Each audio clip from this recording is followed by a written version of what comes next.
ఏం పైశాచికత్వం ఇదంతా? ఎందుకింత సైకోయిజం? జగన్మోహన్ రెడ్డి గారు కనీసం మీరన్నా చెప్పాలి కదా. వీళ్ళంతా మీ కార్యకర్తల సైకోలాగా ప్రవర్తిస్తున్నారు.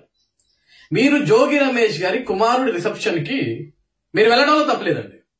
ఎందుకంటే మీ నాయకుడు వాళ్ళ కుమారుడు రిసెప్షన్ మీరు వెళ్ళాలి, ఆశీర్వదించాలి, అందులో తప్పు లేదు. ఎవడు తప్పు కూడా అన్నాడు దాన్ని. కానీ మీతో పాటు కొంతమంది సైకో విధవలను తీసుకెళ్లారు. ఇలా ఒక చిన్న పిల్లాడు రోడ్డు మీద వెళ్తుంటే ఆ సైకిల్ దొక్కుంటూ వెళ్తుంటే ఆ సైకిల్ లాక్కొచ్చి చూడండి ఏం చేస్తున్నారు పైశాచికత్వంగా. దాన్ని నేలకేసి కొట్టి తొక్కి కొట్టి ఆ పిల్లాడు పాప సైకిల్ తీసుకెళ్తున్నారు, మళ్ళీ దాన్ని లాక్కెళ్తున్నారు. ఇదేనా జగన్ 2.0 రేపొద్దున మీరు చూపించబోయేది? జగన్ 1.1 ఒకసారి వచ్చావు, ఒక అవకాశం అని.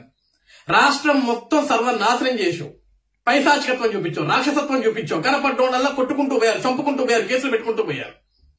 ఇప్పుడు మళ్ళీ అధికారంలోకి వచ్చేది నేనే, ఇంకొక 3 ఏళ్లు కళ్ళు మూసుకొని ఉండండి, వచ్చిన తర్వాత మీ సంగతి తెలుస్తా అంటావు. ఇది ఈ విధంగా ఇలా పనికిమాల పనులు చేసినందుకే 151 స్థానాలు ఉన్న నిన్ను 11 స్థానాల్లో పడేసరికి కనీసం ప్రతిపక్ష స్థానం లేకుండా చేశారు. ఏ పార్టీ కన్నా సరే నిస్వార్థమైన కార్యకర్తలు మాత్రమే ఉంటారు. ఒక్క నీ పార్టీకి మాత్రం ఇలా సైకో విధవలు ఉంటారంతా. ఏం సైకోతత్వం, ఏం పైశాచికత్వం జగన్మోహన్ రెడ్డి గారు ఇదంతా కూడా. ఏం పార్టీ నడిపిస్తున్నావు, ఏం కార్యకర్తలు మెయింటైన్ చేస్తున్నావు, పనికి మాలేదవాళ్ళందరినీ మెయింటైన్ చేస్తున్నావు. నీదొక పార్టీ, ఆ పార్టీలో వీళ్ళందరూ పనికి మాలేదవాళ్ళు.